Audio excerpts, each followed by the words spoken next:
Hello and welcome to The Last Word. Does the conviction of Gujarat MLA Maya Kudnani and Bajrang Dal leader Babu Bajrangi suggest that the BJP and the RSS have a hand in the Gujarat massacres of 2002?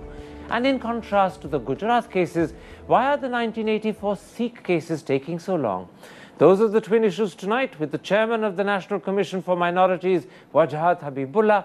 Joining us soon, BJP National Executive Member Meenakshi Lekhi. And with me in studio, former Delhi Police Commissioner and Jharkhand Governor Ved Marwa, and the well-known Supreme Court lawyer who's fighting the 1984 cases, H.S. Phoolka. Mr. Phoolka, now that Maya Kudnani, a sitting MLA and a former minister of the Gujarat government, and Baba Bajrangi, a Bajrang Dal leader, have been found guilty and convicted of murder and criminal conspiracy, is this the first sign? Maybe I should say, is this the first proof that the official hand of the BJP was involved in the 2002 massacres?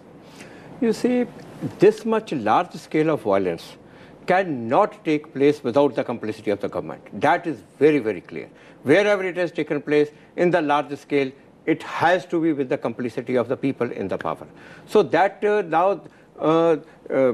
this is a very good sign that now at least the leaders have been started being convicted. Earlier, we have never heard of the leaders of the mob, the rioters, being convicted. Now, it's a very, very good sign. Now, unfortunately, look at Delhi. In Delhi, wherever the victims right from day one has been saying. Absolutely. I'll come to Delhi in a moment's time. Let's concentrate on Gujarat first so that the contrast can become even more stark when we come to Delhi. Wajahat Habibullah, Congress General Secretary Digvijay Singh has said that Narendra Modi must be made answerable. But I ask you, is it fair to link the Chief Minister to Maya Kudnani and Babu Bajrangi? Well, I don't know Mr. Digvijay Singh has said so. The point really is, as Mr. Phoolka said, I would take satisfaction from the fact that justice has been done for the first time. I think that is also creditable because it means that now the persons who are found to have been guilty and have taken part in this heinous crime cannot escape the long arm of the law. Because unfortunately, this has happened repeatedly in the past, not only in 1984, we know about 1993, the Mumbai riots, and there are many other examples where even commissions have reported against officials and others who actually participated in those kind of things, and this did not happen. Now, other conclusions that you can draw from this, whether any political leader was responsible or he or she should be held accountable, this I think needs to be established in a court of law before somebody really starts making conjectures in that direction. Absolutely. And as a chairman of a commission, I cannot hazard that kind of a venture at this stage. There's no doubt that if there is going to be a finger that points convincingly at Chief Minister Narendra Modi, it has to be established in a court of law. But that said and done, Mr. Marwa, there is a logical question that needs to be asked. Is it feasible that an MLA in Gujarat, a lady who then went on to be a minister for 5 years thereafter, could actually be involved without the Chief Minister knowing and without, therefore, his complicity? You know, there are two things here. One is the legal liability and the other is the political or moral liability. Unfortunately, isn't there a third thing? Isn't there also a logical chain of questioning that we need to go through? Because you'll only establish liability if you ask the right questions. If you don't ask the questions, you'll fall short of establishing liability. No, I'm coming to the third question also.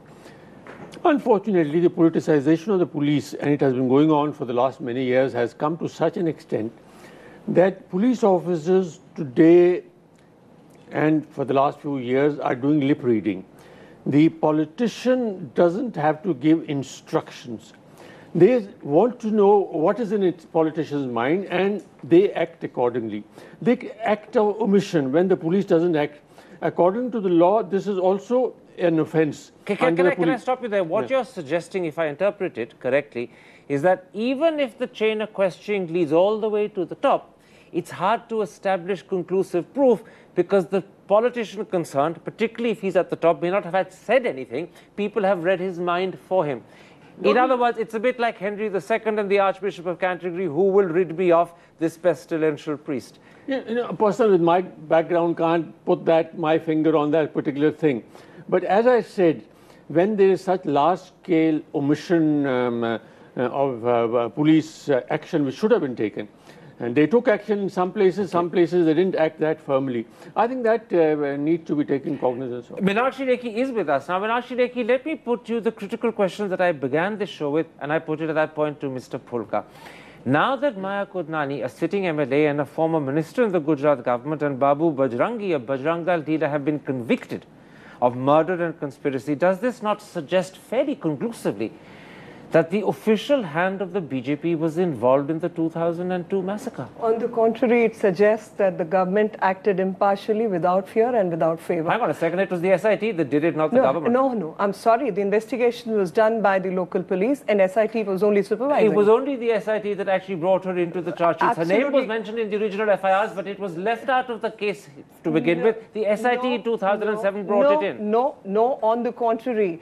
The case was pending before the Supreme Court for 5 years, and the police had started investigation, and this was pending not on accord of the Gujarat government, but on accord of NHRC and a couple of other people. So you're suggesting to me that any link that we're trying to suggest between Maya Kodnani and Narendra Modi is incorrect? Absolutely incorrect. The big change, I would say, that happened, that brought the Maya Kodnanis of this world and the Babu Bajrangis to charge and then to conviction, is the role played by the SIT. Would you accept that? Clearly, Meenakshi Lekhi doesn't. You see, both. It is also the role of the SIT, and at the same time, it is also, to some extent, I should say, the role of the government, also Gujarat government. Because here we see, in Delhi, the 84 accused are still being protected by the government. So in other words, the government here is protecting, but the government in Gujarat, despite the impression, is not protecting. No, I do not know. I am not very closely watching the case, but it gives the impression that the government is probably not interfering in this. Let's hold the comparison to Delhi for another minute more, because I want to finish with Gujarat before I come and compare the situation to 1984. Wajad Habibullah, not so long ago, when the Zakia Jafri Narendra Modi case came to the Supreme Court and opinions were passed, questions were raised about the functioning of the SIT. Now, after 32 people, including for the first time an MLA and a former minister, have been brought to justice, would you say that the SIT's reputation is well established and the concerns that were raised earlier were unfair? I don't think that that is a fair question to put to me. I cannot pronounce on the functioning of the SIT.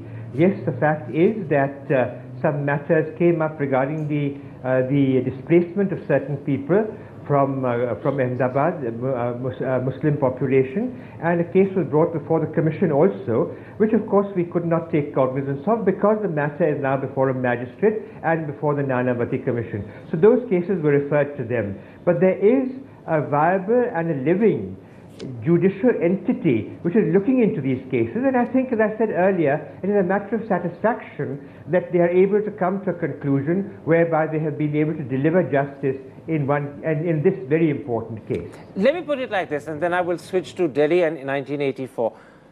Are you saying to me, and I'm asking this so that we can clarify your position, that in fact, even if the SIT hadn't been appointed by the Supreme Court, someone like Maya Kodnani, who served as a minister for 5 years in Narendra Modi's cabinet, would have been brought to justice, and that the credit goes to the Gujarat government and its prosecution and not to the SIT? Karan, let me first clarify, she didn't serve for 5 years. She is a 3-term MLA who became an MLA in 1998, 2002, 2007. So has a very strong political history. She's a doctor by profession, a gynecologist. Come to my question. I'm coming. Let me clarify the position first. She became a minister only in 2008 and resigned herself in 2009. But the clarification doesn't actually materially affect the question. The question is, do you give credit at all to the SIT, or do you think it goes completely to the Gujarat government? I would say SIT was constituted under the Supreme Court. Investigation had been done by the local police. Okay. And all those who have been questioning the credibility of Gujarat judiciary should learn that if Gujarat judiciary is delivering... You're giving credit now in this answer to the SIT and the judiciary. Earlier you gave it to the Gujarat government. You're not doing that now. I am saying to both.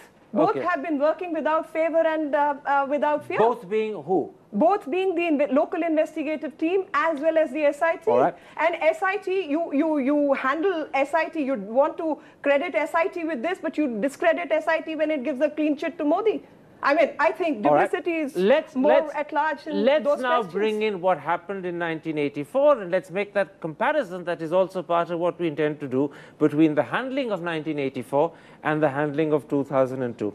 If I've got the facts right, and I'm quoting the newspapers, in the 28 years since 1984, we've had only 12 convictions, compared to, I believe, according to some reports, 107 in the case of Gujarat. Would you say, Mr. Phoolka, as someone who's been at the forefront of trying to achieve justice for the victims of 84, that the big difference is the manner in which the Supreme Court has responded to the two cases? That's obvious. You see, in the beginning, like I mentioned in the earlier, that whenever a large-scale violence took place, it is with the connivance of the local political leaders and with the government. So in Gujarat also, I mean, it started with the protecting the guilty also. But tell me, come to 84. What is it that the Supreme Court has done that makes you feel that the Supreme Court has hampered rather than helped bring people to justice? In Gujarat, very unfortunately... No, tell me about in Delhi, I'm sorry. In Delhi, unfortunately, there's not even a single instance which I can point out, which is we are quite disappointed even from the judiciary also. Other than one order of Justice Shah, appointing a special public prosecutor, which had made a substantial difference. Can I stop you? You mentioned to me before we came into studio two facts that struck my mind, which I think are important, and I'm going to ask you to mention them again. You said that, in fact, despite the fact that the Delhi police had on their books a charge sheet against Sajjan Kumar for 19 years, it was never filed.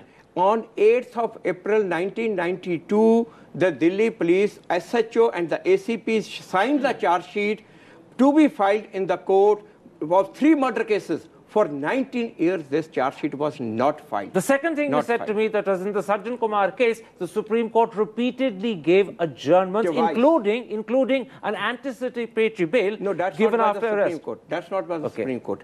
The anticipatory on 11th of September 1990, when Sajjan Kumar was arrested by the CBI. After it is arrested by the CBI, the High Court gave the anticipatory bail, whereas the High Court has absolutely no jurisdiction to grant anticipatory bail. What did the Supreme Court do? They were giving adjournments more often than needed. No, Supreme Court is not the adjournment. Unfortunately, the Supreme Court granted the state twice in this matter of Sajjan Kumar, which according to me, I'm not criticizing, but I have a right to comment upon. It's unfortunate. Do you think, speaking as a former police commissioner, Mr. Marwa, speaking as a former governor, that another thing that has made the big difference between what happened in Gujarat and the way the courts and the government have prosecuted the accused and what happened or didn't happen in the case of the Sikh killings of 84 is potential interference by the Congress governments of the day? And I say that carefully and advisedly, but pointedly. You know, I would like to comment on political overtones of what is happening. Well, what I can say is that I was recalled to the Delhi police after the anti-Sikh riots, and I was the first person to be given to hold an inquiry into the role of the police and given 3 months. I worked day and night and was almost on the verge of completing my inquiry when I was asked to stop it.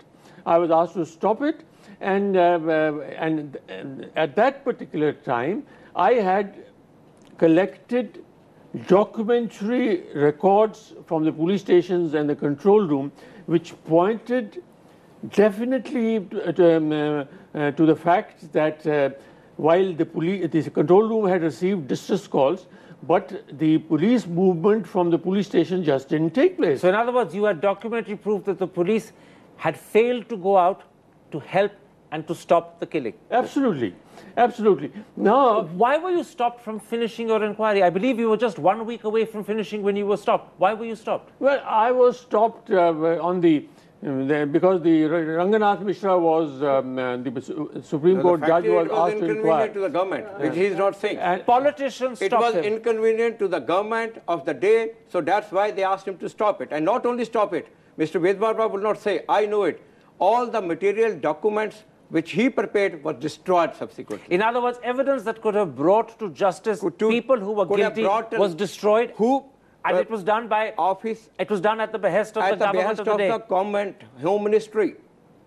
Home Ministry. This was in 1985-86. And the Prime Minister during at the time was Rajiv Gandhi's time, this was done. And I have the record in Nanavati report. One SHO Ram Meher came and said that during the investigation, name of HKL Bhagat came, and he received a letter from the Home Secretary M.M. Kutty that do not file any challan against Bhagat. In other words, I'm stopping you, but I just want to clarify a point. You're saying two very important things, both of you together, Mr. Marwa and Mr. Phoolka, that the government of the day, we're talking of the Rajiv Gandhi government, interfered and prevented inquiries that could have proved certain officials guilty from completion. Yes. And secondly, it also gave instructions to protect people, you named the instance of Mr. Bhagat, from prosecution or action. Have I got that right? No, you haven't got it right. I'm not saying that the interference came... He says I've got it right, you disagree. No, I disagree. Because I don't think the interference came from the Prime Minister's office. Because the Prime Minister... Maybe not the PM's office, but it came from someone in government. Yeah, somebody important. Someone important. Not the Prime Minister, but someone important. Right. All right. Let's accept that. Not the Prime Minister. Let's underline that. Mr. Marwa says it wasn't Rajiv Gandhi, it wasn't his office, but it was someone important. Let's take a break at that point and come back and ask the question that arises. How adequately does the Indian justice system respond to riot cases? Or is the truth that we respond not just inadequately, but shamefully? That's in a moment's time. See you after the break. Welcome back to The Last Word. Wajahat Habibullah, let's pick up on the thought that I ended part one with. As chairman of the National Minorities Commission, how effectively or how poorly does our justice system handle riot cases? Well, you see, as I said to start with, the decision taken in this case is a source of encouragement, because there have been so many cases before this. You mentioned, of course, the question of the Sikh riots of 1984. At about that same time, and I was at that time in the Prime Minister's office. I was Joint Secretary to the Prime Minister, and I can vouch for the fact that nothing of this nature came out of the Prime Minister's office at that time. But what did happen around that time were the riots in Meerut, and you all know about the Hashimpura massacre in the Hindon Canal, for which people were at the behest of the Prime Minister. Murder charges were brought against the policemen responsible, but to this day, not one of them has been convicted. In fact, they have continued in service, and they have not even been suspended from the service, despite the fact that murder charges were brought against them. So what's the... You had, as I mentioned, what's the broad case point of Mumbai. What is the broad point you're making? The case of 84. What is the broad point you're making? In fact, what the broad point I'm making is as you have said, the record has been somewhat shameful. But this recent judgment, the Naroda Patia case, gives us a source of encouragement. How much encouragement does Naroda Patia give? Because after all, the record, and that record goes back 65 years, as Wajahat Habibullah says, is shameful. Absolutely. I think the credit has to be given to the government of the day, how government handles the right situation. And I would give complete credit to Mr. Modi's governance, because he's known to be a tough administrator. I don't know what people may write. You completely disregard all the allegations that in fact he's been subverting justice, appointing members of the RSS as prosecutors to ensure they don't prosecute. On the contrary, he has been a tough administrator, and which is a fact, brought out that 66,000 people were arrested for these riots. And maximum number of conviction, if at all, has come. It has come in this state. 227 people convicted. I want to go back to the broader. I want to go back to the broader question rather than the narrow one of whether Narendra Modi is good or bad, evil or not. The broader question is, as someone who's been one of the country's most highly regarded top policemen, how effectively does our system handle riot cases? Or do we drag matters, whether for political reasons or judicial reasons? Well, unfortunately, very poorly. Because you see the recent incident in Mumbai, when in Azad Maidan riots, the police was caught totally unaware when there were intelligence reports that these communal elements were going to do all sorts of mischief. Some people were armed, and police took no preventive action. The law provides for it. And then the explanation given is that if we had used force, there would have been bigger trouble. Is taking no action an option for the police? And that, unfortunately, is the impression which is going around. You've been fighting for justice for 28 years. Would you share that belief that we are shameful in the way we handle riot cases? Definitely. Definitely. There is no will. I mean, even if there is a normal case of a theft of a car, investigation in that case is conducted much more seriously than the murder of the 10, 20, 50 people and very in the quickly, riots. what is it that impedes? Political interference most of all? Definitely. It's the political interference then. Because the politicians do it in connivance with the law enforcing agencies of the day. So the law enforcement agencies and police is also involved as much as the politicians. All right, Mr. Phoolka, I'll leave you with the last word. It's a sobering last word that when it comes to bringing justice to our own brothers and sisters, our fellow citizens, when they've suffered brutally, we actually fall very short to the point at which people can say it's shameful. My thanks to all three of you for coming to studio. My thanks to Wajahat Habibullah for joining me from his home. And if you have been, thanks for watching. Goodbye. Good night.